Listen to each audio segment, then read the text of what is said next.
Good morning children. मेरे channel online study hub में आपका स्वागत है। प्यारे बच्चों, आज हम 5वीं कक्षा की गणित की पाठ्य पुस्तक गणित का जादू का चैप्टर 1 मछली उछली को अच्छी तरह से समझेंगे और इसमें आने वाले सभी सवालों को हल करना सीखेंगे। तो देखिए, सबसे पहले यहाँ दी गई इन 3 पंक्तियों को पढ़िए। क्या दिया गया है?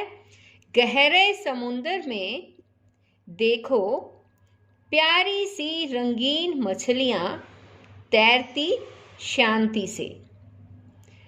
तो अब ये वाली तस्वीर देखिए बच्चों, ये गहरा एक समुद्र दिखाया गया है और इसमें बताया गया है कि एक छोटी सी प्यारी सी रंगीन मछली जो है वो शांति से तैर रही है।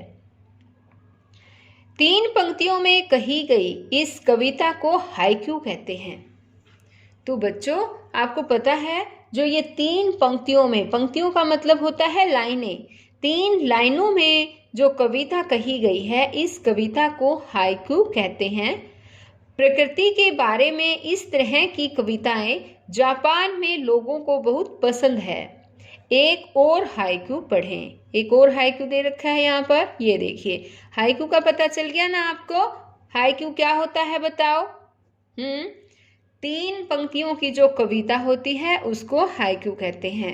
अब देखिए, यहाँ पर एक और हाइकू है। यह है तालाब शांत स्थिर, मछली उछली और लौटी, तालाब लहरों से हिल गया। क्या तुम्हें कोई मछली रानी से संबंधित कविता याद है? बताइए बच्चों, पता है मछली रानी से? हाँ, मछली रानी की एक कविता तो काफी मशहूर है और लगभग सभी बच्चों को आती है। बताओ कौन सी कविता है? हाँ, सुनाओ, शाबाश। मछली जल की रानी है, जीवन उसका पानी है, हाथ लगाओ तो डर जाएगी, बाहर निकालो तो मर जाएगी। और एक और लाइन भी ऐड कर सकते हैं इसमें हम। बताओ क्या है? पानी में डालो तो तैर जाएगी। ठीक है। अब यहाँ पर देखिए कि यहाँ बच्चों के बनाए गए मछलियों के कुछ चित्र दिए जा रहे हैं। अब यहाँ पर देखो बच्चों, ये वाला जो चित्र है मछली का, ये नव्यता ने बनाया है, जो कक्षा पहली की छात्रा है नव्यता, उसका बनाया हुआ चित्र है। और एक मछली का चित्र है ये बनाया है माया ने, जो कक्षा चौथी में पढ़ती है। देखो, है ना, 2 चित्र बना रखे हैं। जब तुम मछली के बारे में सोचते हो तब मछली की कौन सी आकृति तुम्हारे दिमाग में आती है? ये बात बताओ बच्चों। जब तुम मछली के बारे में सोचते हो तो मछली की कोई आकृति तो आपके दिमाग में जरूर आती होगी, है ना? तो आपको जो भी आकृति आपके दिमाग में आती है वही आकृति आपको यहाँ पर बना के भी दिखानी है। ठीक है, इसे से आपको बनाने की कोशिश करनी है जो भी आकृति आपके दिमाग में आए। ठीक है। अब यहाँ देखो, मछली का चित्र बनाने के लिए वर्ग और त्रिभुज का उपयोग करो। आपको पता है वर्ग और त्रिभुज का उपयोग करके भी हम मछली का चित्र बना सकते हैं। वर्ग क्या होता है पता है? वर्ग के बारे में पता है? जिसकी चारों भुजाएं एक जैसी हो वो होता है वर्ग। कैसे? ये चारों भुजाएं जैसे इसकी है, इक्वल है दोनों चारों भुजाएं, तो ये इसको हम वर्ग कहेंगे। और त्रिभुज क्या होता है पता है? त्रिभुज में 3 भुजाएं होती हैं। ये है त्रिभुज। इन दोनों को मिलाकर हमें मछली का चित्र तैयार करना है। तो देखिए हम कैसे तैयार करेंगे। देखो, एक बनाया हमने वर्ग। वर्ग के पास फिर हमने यहाँ पर बनाया एक त्रिभुज और एक त्रिभुज बनाएंगे हम यहाँ पर। ठीक है, अब हमें क्या करना है, एक थोड़ा सा बड़ा त्रिभुज हमें यहाँ पर भी बनाना है। एक बड़ा त्रिभुज बना दिया और एक त्रिभुज हमने यहाँ लगा दिया और एक त्रिभुज लगा दिया हमने यहाँ पर और इसकी बना दी यहाँ पर हमने आँख। तो देखो क्या बन गई ये बताओ, बन गई ना मछली। और ये मछली किससे बनाई हमने, वर्ग और त्रिभुजों का प्रयोग करके हमने एक मछली बना दी है। सभी बच्चे भी इसको बनाने की कोशिश ज़रूर करना और ज़रूर मछली बनाना सीखना। अब आगे इस चित्र में भी देखो बच्चों, कितनी सारी मछलियां हैं, है ना। कितनी छोटी छोटी प्यारी प्यारी मछलियां हैं और सभी मछलियां अलग अलग रंगों में और अलग अलग डिज़ाइन की मछलियां हैं, है ना।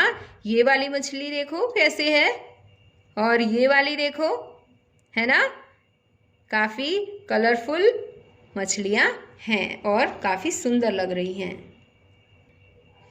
अब आगे है पेज नंबर 2। अपने आसपास कपड़ों पर, चित्रों में, दरी आदि पर मछली के डिज़ाइन ढूंढो। तो हमें मछली के डिज़ाइन, ये काम आपको खुद करना है बच्चों। आपके घर में दरी है या कोई चादर है, ठीक है, कोई चित्र है, कपड़े हैं, जैसे आपकी मम्मी की साड़ी है, सूट है, उसके ऊपर आप जो है मछली के डिज़ाइन ढूंढने की कोशिश करना। आगे है देखिए, मीन का अर्थ है मछली। तो मछली को बच्चों मीन भी बोलते हैं। मीन का मतलब है मछली और मीन से ही बना है मीनाक्षी। मीनाक्षी का अर्थ हुआ वह लड़की जिसकी आंखें मछली जैसी हैं। क्या तुम ऐसी आंखों वाले किसी व्यक्ति के बारे में सोच सकते हो, यानी कि जिसकी आंखें मछली जैसी हो, उसके बारे में सोच सकते हैं। एक ऐसा चेहरा बनाओ जिसकी आंखें मछली जैसी हो। तो ये चेहरा आपको बनाना है, यहाँ पर बना के दिखाना। अब यहाँ पर देखिए, ये जो लड़की है इसकी आंखें देखो बिल्कुल मछली के जैसी है ना। तो आपको भी एक यहाँ पर चेहरा बनाना है और उसमें इसी तरह से मछली के जैसी आंखें बनानी है। अब आगे है, मछली अलग अलग आकार की हो सकती है। सबसे छोटी मछली लगभग 1 सेंटीमीटर लंबी होती है। तुम अधिक से अधिक कितनी लंबी मछली के बारे में सोच सकते हो। तो बताओ बच्चों, मछली अलग अलग तरह की होती है, पता है ना। ये तो यहाँ पर देखो, इस चित्र में देखो बिल्कुल छोटी छोटी मछलियाँ भी हैं, उनसे थोड़ी बड़ी मछलियाँ भी हैं और ये देखो कितनी सारी, कितनी बड़ी मछली है ना। इसने कहा है कि जो एक छोटी मछली होती है वो 1 सेंटीमीटर लंबी होती है और 1 सेंटीमीटर में कितना होता है, बस इतना सा होता है, छोटा सा 1 सेंटीमीटर। ठीक है, तुम अधिक से अधिक कितनी लंबी मछली के बारे में सोच सकते हो, बताओ, सोचो। आगे है कि तुम्हारी बड़ी मछली सबसे छोटी मछली से कितने गुना लंबी है। तो कितने गुना लंबी होगी बताओ। तो देखिए, छोटी मछली तो 1 सेंटीमीटर है ना, और बड़ी मछली कहा है इसने कितने गुना लंबी होगी। तो देखिए, बड़ी जो मछली होती है वो शार्क मछली होती है, व्हेल शार्क, और उसकी लंबाई जो है वो 18 मीटर होती है। ठीक है, तो अब एक छोटी मछली है वो 1 सेंटीमीटर की है और बड़ी मछली कितनी है, 18 मीटर की है वो। और 1 सेंटीमीटर, 1 मीटर में कितने सेंटीमीटर होते हैं पता है, 100 सेंटीमीटर होते हैं। तो 18 मीटर में कितने सेंटीमीटर हो जाएंगे, 1800 सेंटीमीटर होंगे, 1800 सेंटीमीटर। ठीक है, तो इसने कहा है बड़ी मछली सबसे छोटी मछली से कितने गुना लंबी है। कितने गुना लंबी हुई वो, 1800 सेंटीमीटर। तो 1800 गुना लंबी हुई, वो 1800 गुना लंबी होगी। आ गया समझ में? 1800 सेंटीमीटर लंबी हुई ना वो, तो 1800 गुना लंबी होगी। अब आगे देखो, सबसे बड़ी मछली व्हेल शार्क है। वास्तव में यह व्हेल नहीं है, बल्कि एक बहुत बड़ी मछली है। व्हेल मछलियों से अलग होती है। व्हेल हमारी ही तरह नाक से सांस लेती है, लेकिन मछलियों की नाक नहीं होती और वे पानी लेती हैं, हवा नहीं। तो अब बच्चों ये बात ध्यान से सुनो कि मछलियों की नाक नहीं होती है, वे हवा नहीं लेती। जैसे हम अपनी नाक से हवा लेते हैं, ऑक्सीजन लेते हैं, सांस लेते हैं, है ना? सांस तो वो भी लेती है, लेकिन वो हवा से सांस नहीं लेती, वो पानी से सांस लेती है। वो अपने मुंह में पानी लेकर जाती है और इससे ही उसको सांस आता है। तभी तो जब हम पानी से बाहर मछली को निकालते हैं तो वो निकालते ही थोड़ी देर में ही मर जाती है ना? क्योंकि वो अच्छी तरह से सांस नहीं ले पाती, उसे तो पानी में सांस लेने की आदत होती है, इसलिए। अब आगे देखिए, व्हेल बच्चों को जन्म देती है, लेकिन मछली अंडे देती है। अब यहाँ पर भी देखिए, व्हेल जो होती है वो बच्चों को जन्म देती है, उनके अंडे नहीं होते, लेकिन मछली जो है वो अंडे देती है। व्हेल शार्क बड़ी और खतरनाक दिखाई देती है, पर किसी को नुकसान नहीं पहुंचाती। वे मनुष्य पर हमला नहीं करती। एक व्हेल शार्क 18 मीटर लंबी है। जरा सोचो, यह कितनी लंबी होगी? तुम्हारी लंबाई के लगभग 12 बच्चों को एक के ऊपर एक खड़ा करने से मिलने वाली लंबाई। अंदाजा लगाओ उसका वजन कितना होगा? और तुम सभी 12 बच्चों के कुल वजन से बहुत ज़्यादा। उसका वजन लगभग 16,000 किलोग्राम है। तो अब देखिए बच्चों, यहाँ पर हमने बताया है कि एक व्हेल शार्क जो है वो 18 मीटर लंबी होती है, और कहा है कि तुम्हारी लंबाई के जो 12 बच्चे हैं, एक के ऊपर एक खड़ा हो जाए तो उनको मिलने से जो लंबाई बनती है उतनी लंबाई। अब ये कहता है कि अंदाजा लगाओ तुम्हारा वजन कितना होगा। तो अपना वजन बताओ बच्चों। यहाँ पर आपको लिखना है कि आपके अंदर कितना वजन है। 25 किलोग्राम है, 28 किलोग्राम है, 30 किलोग्राम है। इस तरह से आपको अपना वजन भी लिख देना है। अब आगे है पेज हमारा 3 यानी कि 3। तुम्हारा वजन कितने किलोग्राम है?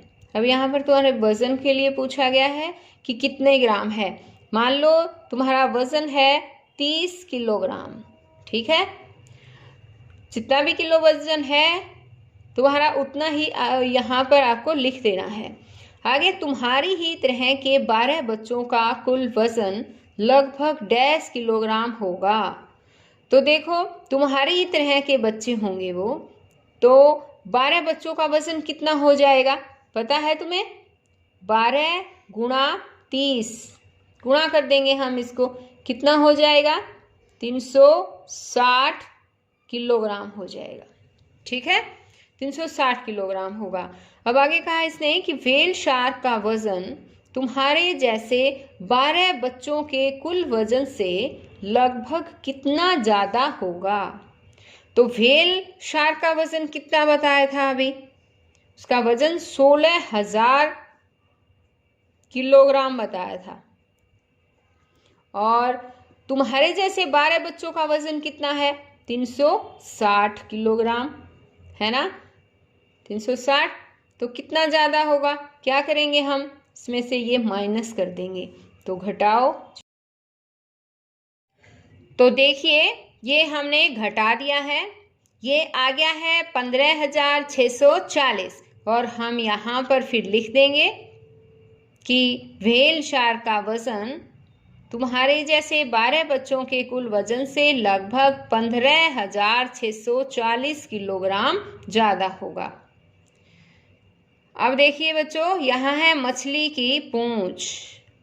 व्हेल और मछली में अंतर देखने के लिए उनकी पूंछों को ध्यान से देखो।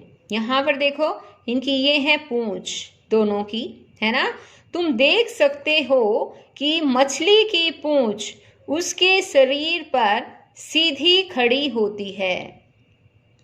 ये देखो, सीधी खड़ी है ना। पर व्हेल की पूंछ 2 पैरों के समान दिखाई देती है। यहाँ पर देखो, ये 2 पैरों के समान दिखाई देती है। क्या तुम तस्वीर में मछली को पहचान सकते हो? ये मछली है ना। और ये क्या है? ये व्हेल मछली है ना, व्हेल शार्क। तो अब देखिए, ये है आगे मछली का स्कूल। तो बच्चों, मछली के स्कूल में इसमें आने वाले सवालों को मैं आगे अपनी अगली वीडियो में समझाऊंगी। अगर आपने मेरे चैनल ऑनलाइन स्टडी हब को अभी तक सब्सक्राइब नहीं किया है तो प्लीज़ सब्सक्राइब भी करें और साथ में दिए बेल आइकन को ज़रूर प्रेस करें ताकि मेरी आने वाली हर वीडियो आपके पास सबसे पहले पहुंच सके। तो बच्चों, फिर मिलते हैं नई वीडियो में। तब तक के लिए बाय।